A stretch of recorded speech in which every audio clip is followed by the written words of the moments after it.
હે ભગવાન શિવ, જે પણ આ વિડીયોને સાચા દિલથી લાઈક કરે અને દરેક ભારતીય નાગરિક આ વિડીયોને શેર કરે, તેમના જીવનમાં કોઈ દુઃખ કે પીડા ન આવવા દેજો મહાદેવ.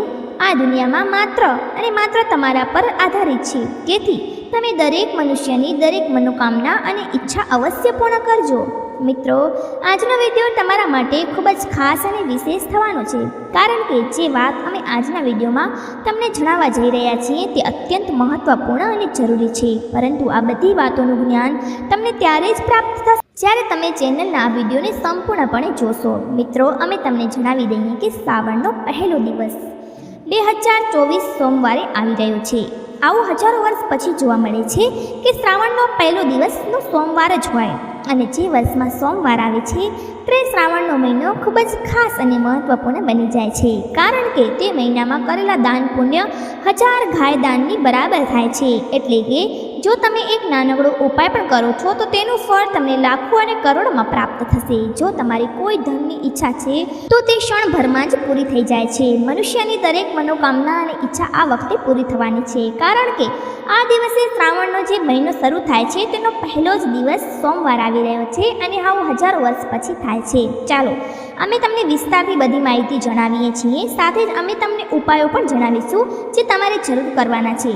મિત્રો, અમે તમને જણાવી દઈએ કે શ્રાવણના પહેલા સોમવારે આ રીતે શિવ પૂજન કરો, ઘરમાં સુખ સમૃદ્ધિ આવશે. જો તમે શ્રાવણના આખા મહિનામાં સોમવારનું વ્રત અને પૂજન કરો છો તો શિવ પૂજનની સાચી વિધિ વિશે જરૂરથી જાણી લો. સાથે જ એ પણ જાણી લો કે 2024માં શ્રાવણનો મહિનો કઈ તારીખથી શરૂ થઈ રહ્યો છે. સાથે જ એ પણ જાણી લો કે પહેલો સોમવાર શ્રાવણનો આવી રહ્યો છે તે દિવસે તમારે કયા કાર્યો કયા ઉપાયો અવશ્ય કરવાના છે, કારણ કે એવું માનવામાં આવે છે કે જે વ્યક્તિએ શ્રાવણના પહેલા સોમવારે આ કાર્યો કરી લીધા તેમને જન્મોજન્મ દરેક દુઃખ દર્દનું નિવારણ થઈ જાય છે, અને તેમની બધી મનોકામનાઓ અને ઈચ્છાઓ અવશ્ય પૂરી થાય છે. ચાલો પહેલાં જાણીએ કે શ્રાવણનો પવિત્ર મહિનો કઈ તારીખે શરૂ થવા જઈ રહ્યો છે. શ્રાવણ માસ ભગવાન ભોળાનાથનો પ્રિય માસ છે. આ વખતે શ્રાવણ માસ 22 જુલાઈથી શરૂ થઈ રહ્યો છે. શિવાલયોમાં પણ શ્રાવણ ઉત્સવની તૈયારીઓ શરૂ કરી દેવામાં આવી છે. આ વખતમાં શ્રાવણ માસની વિશેષતા એ છે કે શ્રાવણ માસનો શુભારંભ ભોળા બાબાને શુભ દિવસે સોમવારે થઈ રહ્યો છે, જ્યારે તેનું સમાપન પણ સોમવારે થશે. આ વખતે શ્રાવણ માસમાં વર્ષો પછી શુભ સંયોગ થઈ રહ્યો છે. શ્રાવણ માસમાં સોમવારે પૂજાનું વિશેષ મહત્વ છે, કારણ કે આ વર્ષે શ્રાવણ માસમાં કુલ 5 સોમવાર આવી રહ્યા છે. એટલે કે શ્રદ્ધાળુઓ 29 દિવસ સુધી ભગવાન ભોળાનાથની પૂજા અર્ચના કરી શકશે. 22 જુલાઈથી શ્રાવણ માસનો શુભારંભ સોમવારે સવારે 5:37 વાગ્યે સવારથી સિદ્ધિ યોગમાં થઈ રહ્યો છે, જ્યારે તેનું સમાપન 19 ઓગસ્ટના દિવસે સોમવારે થઈ રહ્યું છે. 18 જુલાઈએ શુક્લ પક્ષ ચતુર્દશીની ક્ષયની તિથિ છે, તેથી 19 ઓગસ્ટે જ પૂર્ણિમાનો પ્રવેશ થઈ રહ્યો છે. પરંતુ જેવો જ પૂર્ણિમાનો પ્રવેશ થઈ રહ્યો છે તેવો જ ભદ્રાનો પ્રકોપ પણ લાગી રહ્યો છે, જે દિવસના 1:31 સુધી રહેશે. શ્રાવણનો મહિનો સંપૂર્ણપણે ભગવાન શિવને સમર્પિત હોય છે, અને આ દરમિયાન જે ભક્ત સંપૂર્ણ શ્રદ્ધાથી પૂજા અને જળ તથા દૂધનો અભિષેક કરે છે તેને સમસ્ત પાપોની મુક્તિ મળે છે. એવું માનવામાં આવે છે જો કુંવારી કન્યાઓ શ્રાવણના મહિનામાં વિધિપૂર્વક શિવનું પૂજન કરે છે તો તેમને જલ્દીથી સારા વરની પ્રાપ્તિ થાય છે. અને એટલું જ નહીં, જે ભક્ત આખા મહિને ભક્તિભાવથી પૂજન કરે છે, માન્યતા અનુસાર તેની બધી મનોકામનાઓ પૂર્ણ થાય છે. શ્રાવણનો મહિનો શિવ ઉપાસના માટે શ્રેષ્ઠ માનવામાં આવે છે, અને ભગવાન શિવ એકમાત્ર એવા દેવતા છે કે જે ભક્તોની પૂજાથી ખૂબ જલ્દી પ્રસન્ન થઈ જાય છે. એવું માનવામાં આવે છે કે તેઓ ખૂબ જ ભોળા છે, તેથી તેમને ભોળાનાથ પણ કહેવામાં આવે છે. શિવની પૂજા કોઈ પણ સમયે કરી શકાય છે, પરંતુ શ્રાવણ મહિનામાં શિવ પૂજા માટે સોમવારનો દિવસ શ્રેષ્ઠ માનવામાં આવે છે. શ્રાવણના દરેક સોમવારે શિવજીની પૂજા કેવી રીતે કરવી જોઈએ? 1. શ્રાવણના સોમવારે બ્રહ્મ મુહૂર્તમાં જાગો, પછી આખા ઘરની સફાઈ કરીને સ્નાન વગેરે કરી લો. 2. આખા ઘરમાં ગંગાજળ અથવા તો પવિત્ર નદીનું જળ છાંટો. 3. પૂજા કરતી વખતે કાળા વસ્ત્રો ન પહેરો. શ્રાવણના મુખ્યત્વે લીલા, કેસરી, પીળા, લાલ, સફેદ રંગના વસ્ત્રો પહેરવા લાભદાયી માનવામાં આવે છે. 4. આ દિવસે ભગવાન શંકરની સાથે પાર્વતીજીની પણ પુષ્પ, ધૂપ, દીપ અને જળથી પૂજા કરવી જોઈએ. 5. સોમવારે ભગવાન શિવના વ્રત કે પૂજનના દિવસે મહામૃત્યુંજય મંત્રનો 108 વાર જાપ કરવો શ્રેષ્ઠ માનવામાં આવે છે. આ જાપથી બધા રોગોની મુક્તિ મળે છે અને મનને શાંતિ મળે છે. 6. આ ઉપરાંત ઓમ નમઃ શિવાય મંત્રનો જાપ કરવો પણ શ્રાવણના સોમવારે લાભદાયક હોય છે. આનાથી વ્યક્તિને માનસિક તણાવ દૂર થાય છે. 7. જો તમે વ્રત કરો છો તો આખો દિવસ ફલાહાર કરો અને દિવસમાં એકવાર ભોજન કરો જેમાં અનાજ અને મીઠું ન હોય. અને બિલ્વ અર્પણ કરવાથી શિવજી અત્યંત પ્રસન્ન થાય છે અને પોતાનો અસીમ આશીર્વાદ ભક્તોને આપે છે. શ્રાવણના સોમવારે શિવજીની પૂજા માતા પાર્વતી સાથે કરવાથી પૂજાનું પુણ્યફળ મળે છે અને પૂજા પછી શ્રાવણ સોમવારની વ્રત કથા વાંચવાથી અને સાંભળવાથી પણ વિશેષ લાભ મળે છે. આ દિવસે શિવ પૂજન અને આરતી કર્યા પછી ભગવાન શિવને ભોગ લગાવો અને ઘર પરિવારમાં વહેંચ્યા પછી પોતે પણ ગ્રહણ કરો. આ રીતે શ્રાવણના સોમવારના દિવસે કરેલું વ્રત અને પૂજન ભક્તો માટે વિશેષ રૂપ ફળદાયી હોય છે અને આનાથી બધા પાપોમાંથી મુક્તિના દ્વાર પણ ખુલી જાય છે. જો તમને આ લેખ સારો લાગ્યો હોય તો તેને વધુ શેર કરો. ચાલો હવે જાણીએ કે શ્રાવણ મહિનાના જે સોમવાર આવવાના છે તે દિવસે તમારે કઈ વસ્તુ અવશ્ય લેવી જોઈએ જેનાથી જન્મ સુધી દરેક કષ્ટ અને દુઃખ દરેક વસ્તુ તમને હંમેશા મુક્તિ મળે. લીલો રંગ સુહાગનોના સૌભાગ્યનું પ્રતીક. શ્રાવણને હરિયાળીનો મહિમા પણ માનવામાં આવે છે કારણ કે વરસાદ આવતા જ માત્ર વૃક્ષો અને છોડ જ નહીં પરંતુ આખી ધરતી લીલીછમ દેખાવા લાગે છે. જોવામાં એવું લાગે છે કે જાણે ધરતીએ લીલા રંગનો શણગાર કર્યો હોય. શાસ્ત્રોમાં ભગવાન શિવને યોગી પણ કહેવામાં આવે છે. યોગી હોવાથી તેમણે પ્રકૃતિની સુંદરતાની વચ્ચે હરિયાળીમાં ધ્યાન લગાવીને બેસવું ગમે છે. આના કારણે માન્યતા છે કે લીલો રંગ મહાદેવને ખૂબ જ પ્રસન્ન કરે છે. આ મહિનામાં સુહાગન સ્ત્રીઓએ લીલા રંગની ચૂડીઓ અને કપડાં પહેરે છે કારણ કે લીલો રંગ સુહાગનનું સૌભાગ્યનું પ્રતીક માનવામાં આવે છે. આ મહિનામાં લીલો રંગ ધારણ કરીને ભગવાન શિવની પૂજા કરવાથી પરિવારનું કલ્યાણ થાય છે. આ સાથે જ આ મહિનામાં પૂજા કરવાથી ભગવાન શિવ અને વિષ્ણુનો પણ આશીર્વાદ મળે છે. શ્રાવણમાં લીલા રંગનું શું મહત્વ છે?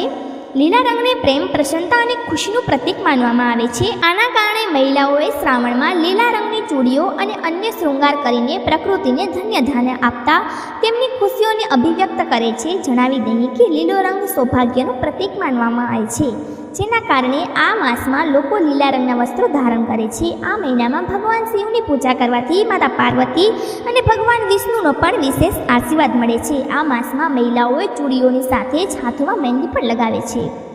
કાચની ચૂડીઓ પહેરવાની વિશેષતા.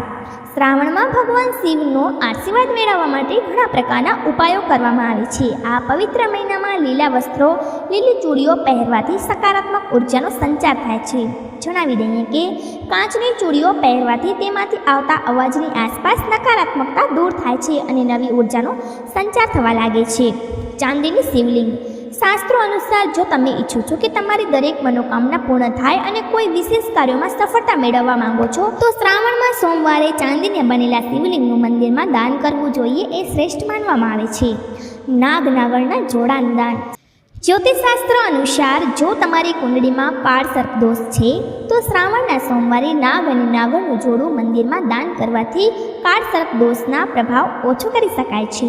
ચોખાનું દાન.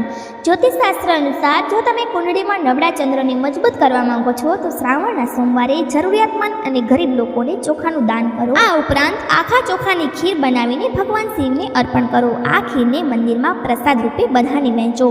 આ ઉપાયથી ભગવાન ભોળેનાથની કૃપા મળે છે. સાથે જ કુંડળીમાં નબળા ચંદ્રને પણ મજબૂતી મળે છે. રુદ્રાક્ષનું દાન. જ્યોતિષશાસ્ત્ર અનુસાર જો તમે શારીરિક અને માનસિક રીતે પરેશાન છો તો શ્રાવણના સોમવારે રુદ્રાક્ષનું દાન કરો. આમ કરવાથી તમને શારીરિક અને માનસિક કષ્ટોમાંથી મુક્તિ મળે છે. સાથે જ તમારી દરેક મનોકામના પૂરી થાય છે. ગોળનું દાન. જ્યોતિષશાસ્ત્ર અનુસાર જો તમે આર્થિક તંગીમાંથી પસાર થઈ રહ્યા હો તો તેમાંથી મુક્તિ મેળવવા માંગો છો તો શ્રાવણના સોમવારે જરૂરિયાતમંદ અથવા કોઈ ગરીબ વ્યક્તિને ગોળનું દાન કરવું જોઈએ. આ ઉપાયથી ધન સંબંધિત સમસ્યાઓ દૂર થઈ શકે છે. તલનું દાન. જ્યોતિષશાસ્ત્ર અનુસાર એવું માનવામાં આવે છે કે જે વ્યક્તિ માનસિક રીતે પરેશાન છે તેમને શ્રાવણના સોમવારે કાળા તલનું દાન કરવું જોઈએ જેમાંથી તેમની કુંડળીમાં રહેલા અશુભ ગ્રહોની સ્થિતિ શુભતામાં પરિવર્તિત થવા લાગે અને તેમનામાં આત્મવિશ્વાસની વૃદ્ધિ થઈ શકે છે. જો તમારું જીવન પણ દુઃખો અને કષ્ટોથી ભરેલું છે તો આવી સ્થિતિમાં તમારા માટે શ્રાવણનો શુભ દિવસ સાબિત થઈ શકે છે. આવી સ્થિતિમાં શ્રાવણના સોમવારે આજે બિલ્વપત્ર પણ ચંદનનું તિલક લગાવો, પછી તેના પર અક્ષત મૂકો. હવે આને શિવલિંગ પર અર્પણ કરો. શ્રાવણના સોમવારે આ મહા ઉપાય કરવાથી શિવજી અત્યંત પ્રસન્ન થાય છે. પરિણામે સ્વરૂપે જીવનના બધા કષ્ટો અને દુઃખો દૂર થઈ જાય છે. શ્રાવણના સોમવારના દિવસે જ્યારે શિવલિંગ પર જળ અર્પણ કરો છો ત્યાર પછી શિવલિંગ પર ચડાવેલા જળમાંથી થોડુંક લઈને ઘરે લઈ આવો. શ્રાવણના સોમવારે ક્યારે પણ ઘરે ખાલી લોટાને ન લાવો. માન્યતા છે કે આમ કરવાથી તમારી પ્રતિષ્ઠા દિન પ્રતિદિન વધતી જશે. આ ઉપરાંત ઘરમાં સુખ સમૃદ્ધિ જળવાઈ રહેશે અને ધન દોલત પણ વધશે. ઘણીવાર કિસ્મત સાથ આપવાનું છોડી દે છે. આવી સ્થિતિમાં જો તમને પણ લાગે છે કે કિસ્મત સાથ નથી આપી રહી તો આવી સ્થિતિમાં શ્રાવણ સોમવારે શિવલિંગે જળ અર્પણ કરો. આ સાથે નંદીને પણ જળ અર્પણ કરો. આ સાથે નંદીના પાછલા પગનો સ્પર્શ કરો. સાથે જ મંદિરની ચોખટ પર માથું ટેકવો. શિવ પુરાણ અનુસાર આમ કરવાથી કિસ્મતનો ભરપૂર સાથ મળે છે. જો કોઈ પણ વ્યક્તિ 16 સોમવારના વ્રત શરૂ કરવા માંગે છે તો તેમને શ્રાવણમાં તેની શરૂઆત કરી શકે છે. શ્રાવણના મહિનામાં આ વખતે કુલ 5 સોમવાર પડશે, જેમાં જુલાઈ મહિનામાં 2 સોમવાર 22 અને 29 જુલાઈએ વ્રત રાખી શકાય છે, જ્યારે ઓગસ્ટ મહિનામાં શ્રાવણના 3 સોમવાર પડશે. 5, 15, 19 ઓગસ્ટ શ્રાવણના સોમવારનું વ્રત રાખવામાં આવશે. શ્રાવણ દરમિયાન મહાદેવ સૃષ્ટિનું પાલન કરે છે, કારણ કે આ દરમિયાન ભગવાન વિષ્ણુ યોગ નિદ્રામાં ચાલી જાય છે. આ કારણે ભોળાનાથ પોતાના ભક્તો પર દુઃખ અને દર્દ દૂર કરે છે. મિત્રો, ચાલો હવે જાણીએ કે તે કઈ વસ્તુ છે જે આપણે શ્રાવણના સોમવારના વ્રતમાં એટલે કે શ્રાવણના સોમવારે જે પડે છે તે દિવસે આપણે કઈ વસ્તુઓ ભૂલથી પણ સેવન ન કરવું જોઈએ, બલકે તેમનો આપણા જીવનમાંથી પણ ત્યાગ કરી દેવો જોઈએ. ચાલો તે પણ આપણે જાણી લઈએ. આવું તમે અવશ્ય કરી શકો છો, જેમ કે લગ્ન સંસ્કાર, જન્મ સંસ્કાર, ગ્રહ પ્રવેશ વગેરે. શિવ પૂજામાં શ્રાવણ મહિનામાં શિવ પૂજામાં કોઈ પણ ભૂલ ન કરવી જોઈએ, જેમ કે શિવલિંગ પર હળદર, કુમકુમ, કેતકીનું ફૂલ કે તુલસી અર્પણ કરવી, શિવલિંગની સામે તાળી કે શંખ વગાડવો. અતિથિ શ્રાવણમાં જો તમારે ઘરે કોઈ પણ આવે, જેમ કે ગાય, બળદ, ભિક્ષુક વગેરે, તે બધા અતિથિ ગણાય છે, તેમને ભગાડવા ન જોઈએ. અપમાન શ્રાવણ મહિનામાં કોઈનું અપમાન ન કરવું જોઈએ, ખાસ કરીને દેવતા, માતા પિતા, ગુરુ, જીવનસાથી અને મિત્ર અને મહેમાન. આ મહિનામાં કોઈ પણ જીવને નુકસાન ન પહોંચાડવું જોઈએ. શ્રાવણ માસમાં પ્રથમ દિવસે ખરીદી શકો છો આ 10 સામગ્રી. શુભ દિવસોની થશે શરૂઆત. 1. ત્રિશૂળ. ત્રિશૂળ શિવના હાથમાં હંમેશા હોય છે. આ 3 દેવ અને 3 લોકનું પ્રતીક છે. શ્રાવણના માસના પ્રથમ દિવસે ચાંદીનું ત્રિશૂળ લાવવાથી વર્ષભર આપત્તિઓથી રક્ષણ મળે છે. 2. રુદ્રાક્ષ. સુખ, સૌભાગ્ય અને સમૃદ્ધિ માટે તથા મનની પવિત્ર માટે અસલી રુદ્રાક્ષ ઘરમાં લાવો અથવા ઘરમાં રાખેલા રુદ્રાક્ષને ચાંદીમાં જડાવીને પહેરો. આ તમારા જીવન માટે અત્યંત શુભ અને સમૃદ્ધિદાયક રહેશે. 3. ડમરૂ. આ શિવનું પવિત્ર વાદ્ય છે. તેના પવિત્ર અવાજથી આસપાસની બધી નકારાત્મક શક્તિઓ દૂર ભાગે છે. આરોગ્ય પણ ડમરૂના અવાજથી અસરકારક માનવામાં આવે છે. અને શ્રાવણનો માસ પ્રથમ દિવસે આ લાવીને રાખો અને છેલ્લા દિવસે કોઈ બાળકને આ ડમરૂ ભેટમાં આપો. 4. ચાંદીની નંદી. નંદી શિવજીનો પણ ગણ પણ છે અને વાહન પણ છે. શ્રાવણના માસમાં પહેલા દિવસે ચાંદીની નંદી ઘરમાં લાવીને મહિનાભર પૂજા કરો અને આર્થિક સંકટોમાંથી મુક્તિ અપાવો. 5. જળપાત્ર. જળ શિવજીને અત્યંત પ્રિય છે. તમે ઈચ્છો તો શ્રાવણના માસના પ્રથમ દિવસે ગંગાજળ લગાવીને ઘરમાં રાખો અને મહિનાભર પૂજન કરો. પરંતુ જો આ શક્ય ન હોય તો તમે ચાંદી, તાંબા, પિત્તળનું પાત્ર લાવીને તેમાં શુદ્ધ, સ્વચ્છ, નિર્મળ જળ ભરો અને રોજ તેમના શિવજીને જળ અર્પણ કરી અને ફરીથી ભરીને રાખો. આ પ્રયોગ ધન આગમન માટે સૌથી વધુ પ્રભાવશાળી છે. 6. સર્પ. ભગવાન શિવના ગળામાં સર્પ હંમેશા રહે છે. શ્રાવણ માસમાં પ્રથમ દિવસે ચાંદીના નાગ, નાગણીની જોડી ઘરમાં લાવીને રાખો. રોજ પૂજન કરો અને શ્રાવણના છેલ્લા દિવસે તેને કોઈ શિવ મંદિરમાં લઈ જઈને રાખી દો. આ પ્રયોગ તમને પિતૃદોષ અને કાળ સર્પના યોગથી રાહત આપે છે. 7. ચાંદીની ડબ્બીમાં ભસ્મ. કોઈ પણ શિવ મંદિરમાંથી ભસ્મ લાવીને તેની નવી ચાંદીની ડબ્બીમાં રાખો. મહિનાભર તેનું પૂજન સામેલ કરો અને પછી તિજોરીમાં રાખી દો. બરકત માટે આ અચૂક પ્રયોગ કરો. 8. ચાંદીનું કડું. ભગવાન શિવ પગમાં ચાંદીનું કડું ધારણ કરે છે. શ્રાવણના પહેલા દિવસે આ લાવીને રાખવાથી તીર્થયાત્રા અને વિદેશ યાત્રાનો શુભ યોગ બને છે. 9. ચાંદીનો ચંદ્ર કે મોતી. ભગવાન શિવના મસ્તક પર ચંદ્રમાં બિરાજમાન છે. આથી શ્રાવણના માસમાં પ્રથમ દિવસે ચાંદીના ચંદ્રદેવને લાવીને પૂજનમાં રાખો. જો શક્ય હોય તો સાચું મોતી પણ લાવી શકો છો. મોતી ચંદ્રગ્રહની શાંતિ કરે છે. આ કરવાથી ચંદ્રગ્રહની શાંતિ તો થાય છે, સાથે મન પણ મજબૂત થાય છે. ઈચ્છો તો ચંદ્ર અને મોતી સાથે પેન્ડન્ટ લાવીને ધારણ કરી શકો છો. 10. ચાંદીના બિલ્વપત્ર.